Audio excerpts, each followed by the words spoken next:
गिलगित बल्तिस्तान के स्टूडेंट के नाम पे एक शेर पेश करूंगा जो कि हजरत कमाल इल्हामी ने हम सब के लिए कहा था। पहाड़ी सिलसिले चारों तरफ है, बीच में हम है। पहाड़ी सिलसिले चारों तरफ है, बीच में हम है। मिसाले गोहरे नायाब के हम पत्थर में रहते हैं। हजरत कमाल इल्हामी साहब ने तो कहा कि हम सब गोहरे नायाब है। मैं सिर्फ एक सिंपल सी बात करना चाहूंगा, गिलगित बल्तिस्तान हो, पंजाब हो, केपीके हो, बलोचिस्तान हो, कोई भी प्रोविंस हो, इन सबसे मिलकर बनता है पाकिस्तान, जो हमें समझने की जरूरत है। We do realize that for our comfort they are sacrificing their lives. They are out of the comfort of their country, fighting at the borders for us. And we know that how many of them they have been martyred and how much like they have sacrificed for the country. We must realize the importance of their lives, and we must realize the importance of the role that you can play in future. I'll not take that much time. Like I would again before concluding, I would praise the role played by the organizers, and I hope that you as the youth of Pakistan would be more flexible and you will have a dynamic view towards different things, and you will work for national integration. And because we must realize, we must need to inculcate this thought, whatever you are doing, whether you are studying, whether you are doing a job, by the end of the day you are playing your role for the betterment of your country, and that is Pakistan. इस इन conferences की ice breaking पहला event आपकी इसी Gilgit university से हुआ, और उसके बाद अप्रॉक्सीमेटली हमने तकरीबन 22 सेशंस किए, और उसमें हम जब भी अपनी मेमोरी निकालते हैं तो गिलगित यूनिवर्सिटी उसमें पहले नंबर पे आती है। तो बात शुरू करते हैं। आज के इस दौर के अंदर, इस सदी के अंदर जिसमें हम मौजूद हैं, इस खित्ते के अंदर सबसे बड़ी जो जंग लड़ी जा रही है वो जंग बयानिए की जंग है, वो जंग ज़हनों की जंग है, वो जंग साइबर वर्ल्ड की जंग है, वो जंग ज़हनों की जंग है, वो जंग आपकी जंग है। उसमें फ्रंट लाइन वॉरियर्स इस कौम के नौजवान हैं। आप जितने मजबूत होंगे, आपका बयानिया जितना मजबूत होगा, आप जितने मुतहिद होंगे, आप उतने ही आगे बढ़ेंगे। अगर हम ट्रैप हो जाते हैं मुख्तलिफ बयानियों की वजह से, मुख्तलिफ नैरेटिव्स की वजह से, तो क्या होगा? जो इकबाल ने आज से 100 साल पहले कहा था, गरचे मकतब का जवान जिंदा नजर आता है, गरचे मकतब का जवान जिंदा नजर आता है, मुर्दा है फर्मी से मांग के लाया है नफ्स। कि ये इंसान, ये आप एक फिजिकली मौजूद हैं, किताबें, डिग्रियां, हर चीज, यहां से मगरब के नैरेटिव्स ने बेड़ा गर्क कर दिया हुआ है। हम वो कौम बन चुके हैं, उधर से बयानियां आते हैं, यस वी आर, क्या टेररिस्ट लेबल लगाया, हमने एक्सेप्ट किया। 80,000 कुर्बानियां दुनिया को वो नहीं बनवाई आपने। ये मेरा गिला है आज के नौजवान से। 80,000 कुर्बानियां वॉर ऑन टेरर के अंदर, आज तक हम पशेमान लगे फिरते हैं। $100 अरब से ज्यादा नुकसान मेरे खित्ता को, मेरे मुल्क को, मेरे वतन को हुआ, लेकिन हम नौजवानों ने दुनिया को नहीं बताया, क्योंकि हम अपने आप को नैरेटिव एडिक्टेड नेशन डिक्लेयर कर चुके हैं। वहां से जो बयानिया आएगा हम उसे सर तस्लीम काम करेंगे और हम उस बयानिए के अंदर सरेंडर करेंगे, और ये हमने किया हमारे नौजवानों ने। रास्ता क्या है? रास्ता है एविडेंस, रिसर्च, नॉलेज। वो इकबाल कहते हैं, क्यों कुंद हुआ तेरा नश्र तहकीक, क्यों कुंद हुआ तेरा नश्र तहकीक, क्यों होते नहीं तुझसे सितारों के जिगर चाक। क्या सर्च नहीं करनी? वो नश्र तहकीक, वो सर्च मेथोडोलॉजी, वो सर्च आपकी जो प्रोसेस है, उसके ऊपर हमने कभी नहीं सोचना। हमने असल बयानिए तक नहीं पहुंचना। वो भारत की तरफ से नैरेटिव आता है 90,000 जवानों ने सरेंडर किया, और भाई वो तो देखो वहां पे जो लाखों आपके सरकर्म वॉरियर्स थे जिन्होंने यूनाइटेड पाकिस्तान के लिए अपनी जानें कुर्बान की, वो जो मुत्तहिदा पाकिस्तान के लिए लड़े, उनके नाम लेवा आज क्यों मौजूद नहीं है? वो मेरे वतन का सोल्जर जवान, वो क्या मकसद था उसका? मशरकी पाकिस्तान में लड़ा आपका दिफा करने के लिए, आपके वतन के लिए कुर्बान हुआ, उसका नाम लेवा नहीं है। भाई याद रखें, जो कौमें अपने बहादुरों को, अपने सालारों को भूल जाती हैं, उन कौमों को इज्जत के साथ जिंदा रहने का हक नहीं है। हर उस बंदे का इकरार करें जो इस खित्ते के लिए, इस वतन के लिए निकला, अपने माल के साथ, अपनी जान के साथ, अपने अस्बाब के साथ, अपने रिलेटिव्स के साथ। Just imagine for a single moment कि हमें अगर अपनी फैमिली से 1 मिनट के लिए, 1 सेकंड के लिए, 1 घंटे के लिए एक आइसोलेशन में डाल दिया जाए, तो हम पे क्या बीतेगी, हमारे खानदान पे क्या बीतेगी। लद्दाख के वॉरियर्स, यहां से मूवमेंट हुई 1947-48 के अंदर, ये खित्ता आजाद करवाया, पाकिस्तान के साथ एनेक्सेशन हुई। उन वॉरियर्स को कभी याद किया? वो क्या जज्बा था, किस जज्बे के साथ वो मूवमेंट करते थे? बेटा आज जनवरी के अंदर मूवमेंट होती है, आधा गिलगित पिंडी पहुंचा होता है। इस रियलिटी, हार्श रियलिटी, कितना हार्श वेदर है, और इसी मौसम के साथ वो लड़ते हुए हमारे जवान डोगरा राज के खिलाफ गुमसारा सिंह को पकड़ के यहां पे आपका खित्ता आजाद करवाया। हमें एक्नॉलेज करना होगा उन तमाम वॉरियर्स को, warriors of 1947, 1965, 71, east Pakistan, Kargil के महाज के ऊपर जो जवान लड़े, वॉर ऑन टेरर के अंदर जो लड़े, बेटा civilian warriors, military warriors, they were fighting with the only single agenda to give you an independent land, आजाद मुमलकते खुदादाद। बेटा किसी अफगान से पूछें, पाकिस्तान की नेशनलिटी के लिए धक्के खा रहे होते हैं। इस खित्ता के अंदर अब सोल्यूशन क्या है? सोल्यूशन बेटा एक है, आगे बढ़ना है। अब ये डाइवर्सिटी जो है ना, इसको स्ट्रेंथ बनाना है अपनी। मैं पंजाबी हूं, मैं बंगाली हूं, मैं गिलगिती हूं, मैं शिगरी हूं, मैं जो whatever I am, that is my strength, that is not my weakness। वो जस्टिन ट्रूडो की ओपनिंग स्पीच सुने, वो कहते हैं डाइवर्सिटी इज आवर स्ट्रेंथ, और हम वो अपने छोटे छोटे गठबंधन बना के एक दूसरे से लड़ने झगड़ने पर लगे हुए। बेटा याद रखें, जिस दिन यूनिटी नहीं होगी उस दिन से डाउनफॉल स्टार्ट हो जाएगा, और जिस दिन डाउनफॉल स्टार्ट होगा फिर हालात जो होंगे वो आपने देखे हैं कि अफगानिस्तान में किस तरह जहाजों से लोग गिर रहे थे। जो चीज हमारे पास होती है ना, हम उसका रिगार्ड नहीं करते, एक्नॉलेज नहीं करते, और जब वो चीज हमसे छीन ली जाती है फिर हमें उस चीज का एहसास होता है। आजादी बहुत बड़ी नेमत है। आई डू कन्फेस के मसले मसाइल हैं, इश्यूज हैं, हमारे घर में भी होते हैं, घर छोड़ के निकल जाते हैं, नहीं निकलते ना, मसाइल को हल करते हैं। ये मुल्क जो है वो आसानी से नहीं बनते। कोई चीज भी आप जब उसे बनाने के लिए चलते हैं तो उसके ऊपर टाइम लगता है, उसको खत्म करना चाहिए तो विदिन सेकंड्स आप उसे डिमोलिश कर देते हैं। ये यूनिवर्सिटी बनाने में हमें कितना टाइम लगा, ये आज एक बड़ा इंस्टीट्यूशन बन चुका हुआ है हमारे गिलगित बल्तिस्तान का।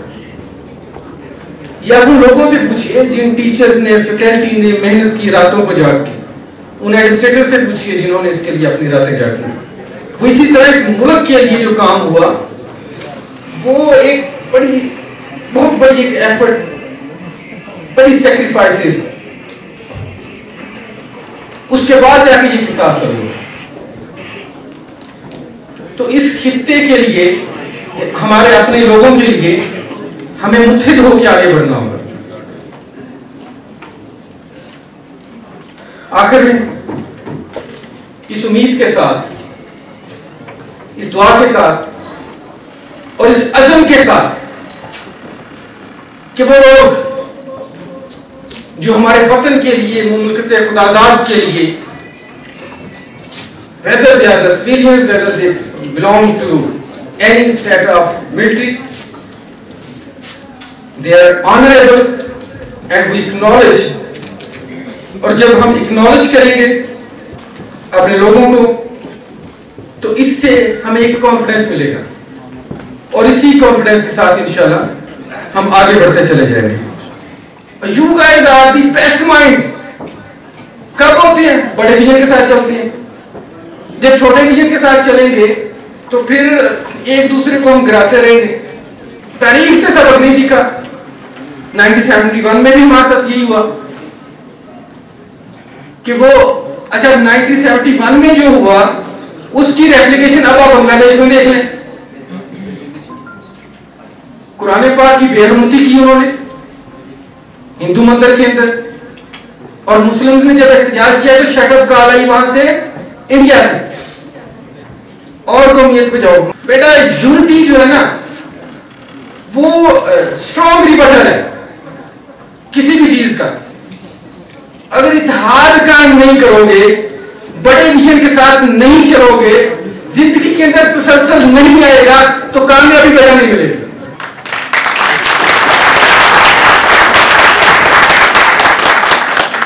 बेटा इन एडिशन टू दैट, बड़ी मंजिलों के जो मुसाफिर हैं वो छोटे दिल के साथ नहीं चला करते, वो बड़े दिल के साथ चलना पड़ेगा,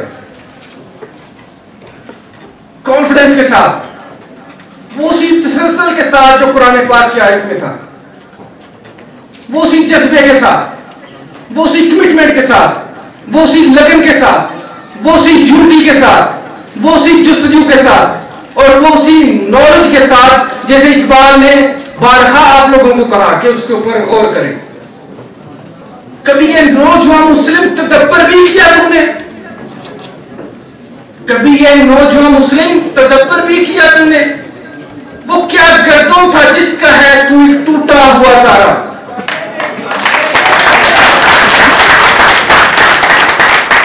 बेटा इब्ने खल्दून हमारा बड़ा था, वो पीरियोडिक टेबल जो केमिस्ट्री में हम पढ़ते हैं उसकी फाउंडेशन किसने दी? आपने दी, हमारे बड़ों ने दी। वो इतनी कीमिया दुनिया का पूरी का जो उसको पूरी को जो उसको उसकी पैमाइश की किसने की? अल-बिरूनी ने की, यहां जेल में बैठ के। आज तक उसकी जो पैमाइश थी आज तक पूरी है। तो बड़ा be confident in your life and rely, work hard, do have faith on Pakistan and trust on the Zat of Allah Almighty। Jazakallah।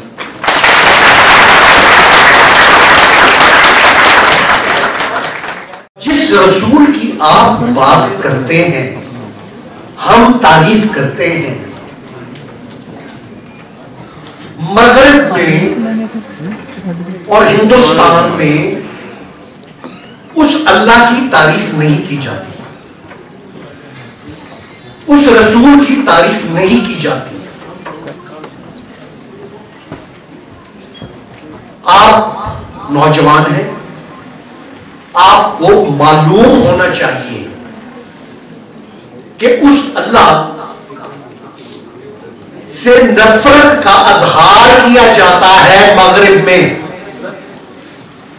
आपके रसूल के बारे में नाजेबा अल्फाज इस्तेमाल किए जाते हैं हिंदुस्तान में। यह मुल्क है, यहां आप अल्लाह का और उसके रसूल का नाम लेते हैं। यह मुल्क ना रहा तो यहां आप अल्लाह का और उसके रसूल का नाम नहीं ले सकेंगे। This is a reality, this is a fact.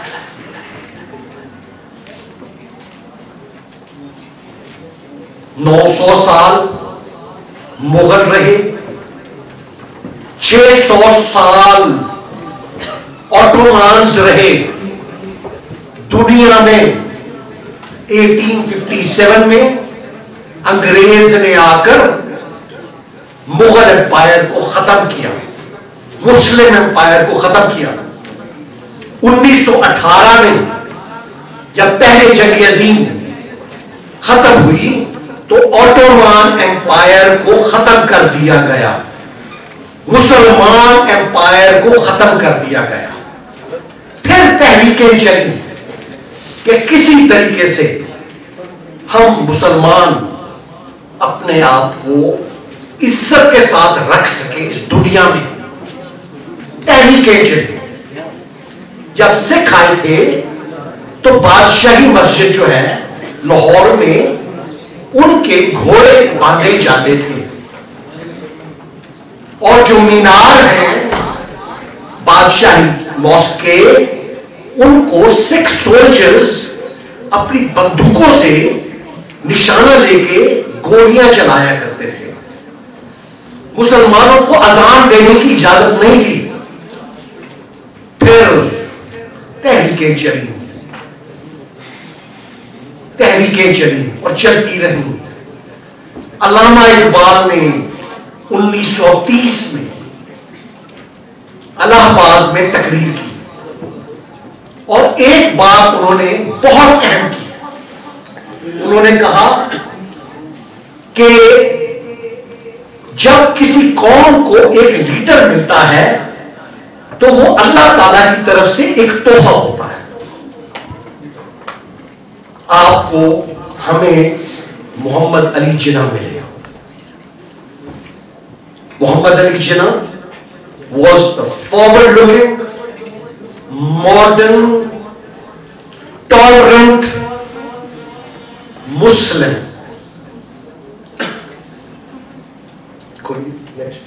ये मैं आपको इन स्लाइड्स पे दिखाना चाहता हूं कि पाकिस्तान है क्या। ये जो हमारा मुल्क है पाकिस्तान, इसकी खूबियां क्या हैं, इसका बैकग्राउंड क्या है, ये बना तो फिर क्या हुआ, हमारी तारीख क्या है। अल्लाह रब्बुल आलमीन ने जब जैसे ही हालात बनाए और 27वीं की रात रमजान में 14 अगस्त को आपका मुल्क वजूद में आया, तो ये मुल्क है क्या। ये देखिए, ये दुनिया का नक्शा है। आगे चलिए, क्या नक्शा है। American embassy in new Delhi in July 1947 sent a telegram to their foreign office in Washington DC. They said, very soon a new country by the name of Pakistan is about to be established. It would be in the vital national security interests of the United States to establish diplomatic relations with this Pakistan as soon as possible because of the following reasons. Number one, Pakistan would be the largest Muslim country in the world. Number two, Pakistan would be strategically located. Number three, the people of Pakistan would be highly resilient, highly intelligent. देखिए, ये आपका चाहिए वापस, ये देखिए, ये आपका मुल्क है। उधर चाइना है, न्यूक्लियर चाइना। इधर इंडिया है, न्यूक्लियर इंडिया। उधर ईरान है, जहां दुनिया की इंटरनेशनल अटेंशन फोकस उधर अफगानिस्तान है। कोई मुल्क दुनिया में ऐसा नहीं है जिसकी स्ट्रेटेजिक इंपॉर्टेंस इतनी ज्यादा हो। पहले the world was heading towards secularism. Please try to understand, now the world is heading towards religions. मजहब की तरफ जा रही है आहिस्ता आहिस्ता। हिंदुस्तान में पहले नेहरू साहब हुआ करते थे, गांधी होते थे, अब वहां राष्ट्रीय स्वयं सेवक संघ है। वो हिंदू हैं, हिंदू कट्टर हिंदू, जिनका मकसद ये है आप सिर्फ आपके पाकिस्तान को खत्म करना नहीं, आपके मोहम्मद के मैसेज को खत्म करना उनका मकसद ये है। इसमें आपको कोई शक नहीं होना चाहिए। व्हाइट सुपरमसिस्ट पैदा हो चुके हैं अमेरिका में, जिन्हें नफरत है आपके अल्लाह से और आपके रसूल से। I am not exaggerating, this is the reality, you must understand. Zionist Israel में मुसलमानों के साथ जो कर रहे हैं, हमारे अखबारों को कभी खबरें दे देते हैं। कश्मीर में जो हो रहा है वो तो आपको मालूम है। नेक्स्ट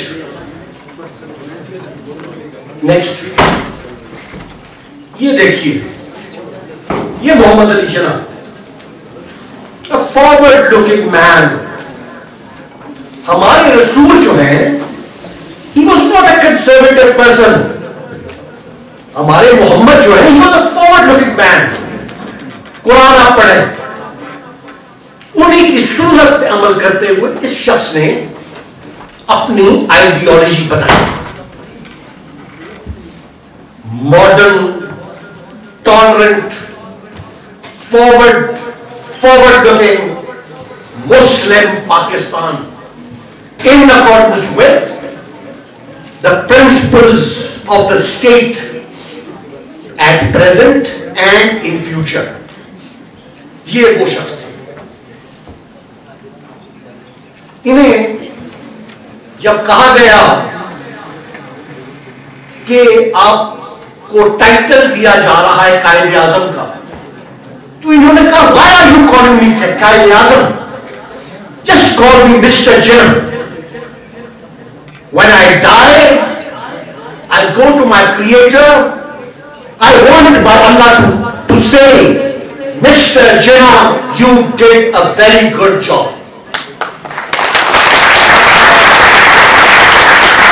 ये हकायक है, ये आपको मालूम होना चाहिए। Next,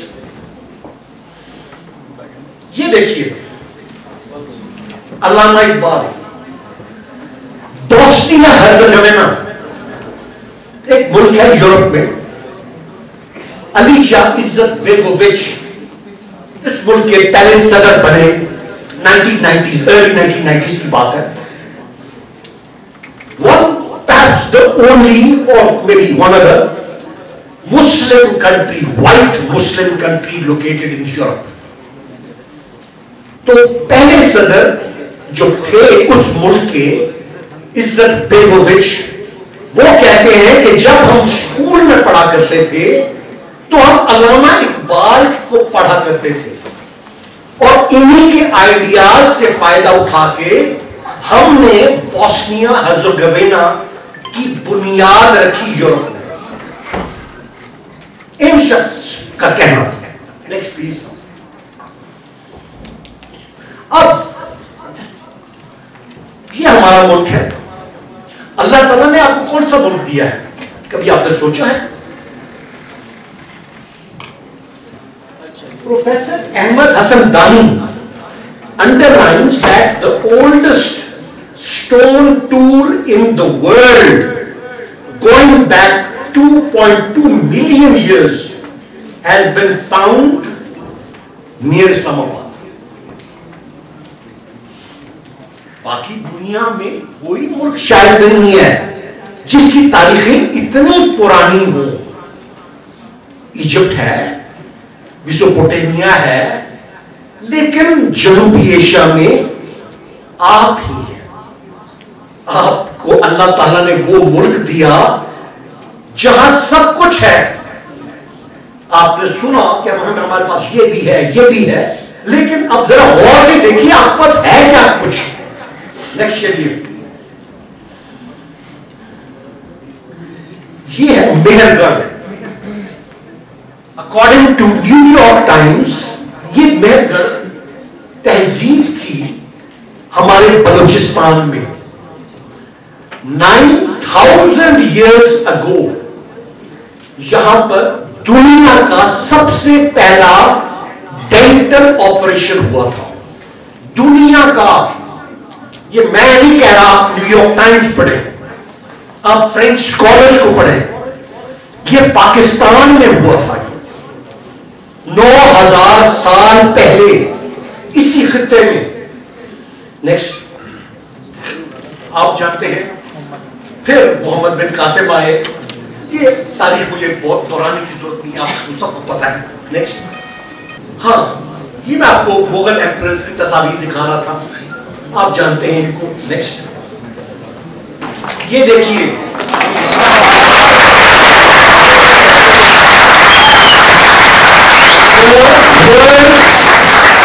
largest ambulance service in the world इस गरीब आदमी ने स्टैब्लिश करा।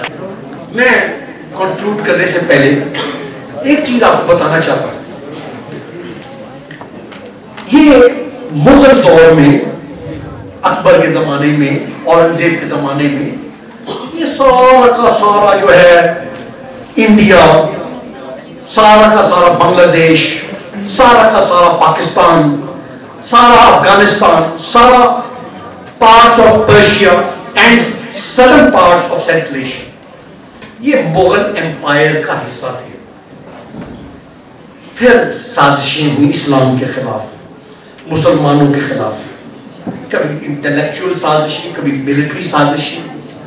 अल्टीमेटली बच बचा के एक पाकिस्तान हमें अल्लाह ताला ने दे ही दिया। ये था ईस्ट पाकिस्तान, वो था वेस्ट पाकिस्तान। फिर साजिशें शुरू हुई। किसी ने कहा ये पाकिस्तान नहीं बनना चाहिए था, किसी ने कहा हमारे लीडर करप्ट है, किसी ने कहा हम बुरे हैं। डीमोरलाइजेशन शुरू हुई, डीमोरलाइजेशन, और चलते चलते इंडिया ने अपना काम दिखाया और मशरकी पाकिस्तान जो है वो बांग्लादेश बना दिया गया। सिंपल सी बात। अब कोई साजिशें आपके खिलाफ चल रही हैं। कभी हमारे, आई एम फ्रॉम मुल्तान, कभी मैं आज से 20 साल पहले वहां सराकिस्तान की मुहर चला दी गई। And when I was in India, I was told that Indira Gandhi Sahiba, the Prime Minister of India, used to organize Saraiki conferences in India to ensure that the Saraiki people separate from Pakistan. चल रही है साजिशें, चल रही है। अब depend करता है how do you look at it. आगे चलें। नेक्स्ट, ये देखिए, गवादर तो हम अभी बना रहे हैं ना। 1951-52 में ये मोंगला पोर्ट ईस्ट पाकिस्तान में बनाया गया था, हुकूमत पाकिस्तान ने बनाया था। आगे चलिए, ये देखिए कप्ताई डैम। आपके यहां मंगला बना, करगेला बने, ये कप्ताई डैम मशरकी पाकिस्तान में अयूब खान ने बनाया था, लेकिन बुला दिया गया। वो कहते हैं हमने तो वहां कुछ किया ही नहीं, बनाया नहीं था। नेक्स्ट चलिए, नेक्स्ट चलिए, ये देखिए Chittagong university, Chittagong medical college, ये अयूब खान साहब ने पाकिस्तान के जमाने में ये सारे बनाए थे। नेक्स्ट, ये कैडेट कॉलेजेस, यहां हसन अब्दाल बना कैडेट कॉलेज, वहां देखिए 53 में राजशाही में कैडेट कॉलेज अयूब खान ने बनवाया। वो देखिए 63 में जनाबिया में बनाया, राजशाही में बना, फौजदार कैडेट कॉलेज चिटागोंग में 58 में बना। स्टेट अकाउंट, जहां भी क्रेडिट कॉलेज बने वहां भी बने, लेकिन दान नहीं लिखते तो अगली नस्ल को पता ही नहीं चलता। फिर झूठ का प्रोपेगेंडा चल पड़ता है। हमें यह बताया जाता है कि 90,000 पाकिस्तानी फौजियों ने हथियार डाले थे 71 में, उन 90,000 तो थे ही नहीं। There were 34,000 fighting force available with General Niazi at that time in East Pakistan. तो 90,000 कहां से हो गए? लेकिन झूठ बोला गया, झूठ बोला गया। जो सोच वाले और अक्ल वाले लोग थे उन्होंने, उन पे जुर्रत खत्म हो गई, उन्होंने बोलना छोड़ दिया। वो झूठ फिर रियलिटी बनता गया और फिर करेक्शन ही कोई नहीं करता। आप देख लीजिए नेक्स्ट, ये देखिए नेक्स्ट, ये तस्वीर मैं आपको दिखाना चाहता हूं। मैं ये तस्वीर नहीं देखना चाहता, आप में से बहुत से लोग ये तस्वीर नहीं देखना चाहेंगे, हम भी नहीं देखना चाहते। लेकिन मेरी जान, मैं एम्बेसडर था बांग्लादेश 3 साल, वहां के लोग आके मुझसे मिलते थे। वहां की एक फॉर्मर फॉरेन मिनिस्टर मुझसे आके मिले और कहा कि आपको मालूम है कि हम लोग जब इंडिया के बारे में बात करते हैं तो क्या बात करते हैं? It's a paradox of history that today many in India call Bangladeshis cockroaches, and other Indians occasionally comment that Bangladeshis are the most ungrateful nation on earth. ये Indians मुझे कहते हैं। In turn, common Muslim in Bangladesh today calls India मलून्स। मलून, आपने लफ्ज, मैंने ये लफ्ज पाकिस्तान में कभी नहीं सुना। हम बच्चे होते थे लॉरेंस कॉलेज घोड़ागरी में, जुमे का दिन होता था तो जुमे के मौके पर खुतबा हम सुना करते थे जिसमें अल्फाज उस जमाने में इस्तेमाल होते थे यहूद और नसारा, शायद आप भी होते हो, आई डोंट नो।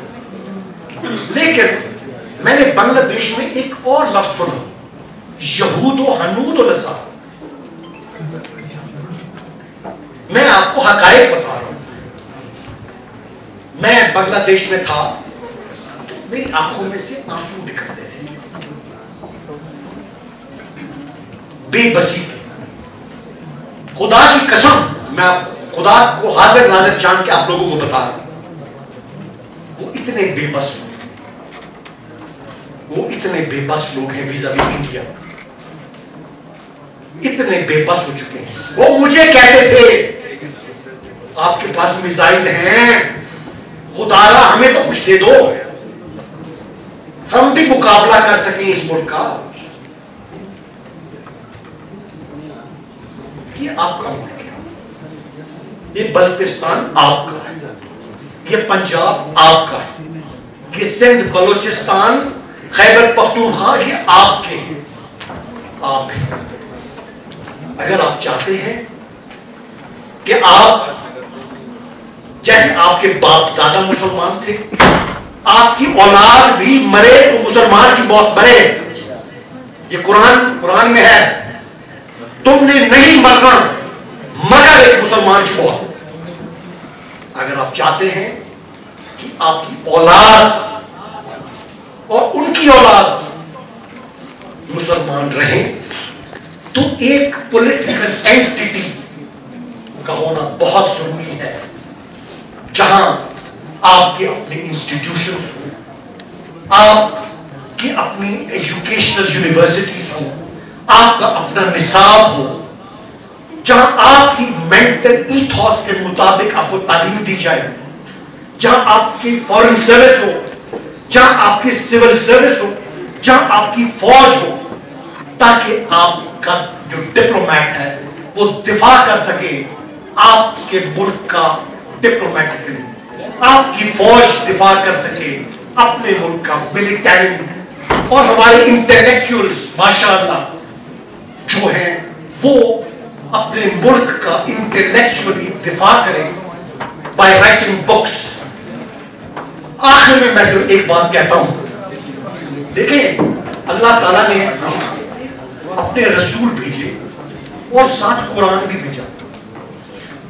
कुरान हम पढ़ते हैं, अगर देयर इज एनी इख्तलाफ बिटवीन उलमा, आप जैसे हम जैसे लोग जो हैं, हम कम से कम कुरान की तरफ रिवर्ट तो कर सकते हैं ना। किताब बहुत जरूरी है। खुदारा आप पढ़े लिखे लोग हैं, हमारे रसूल की इंस्ट्रक्शंस हैं education. And education does not mean मेरी degrees, education means real education. The point being, मैंने 15 किताबें लिखी।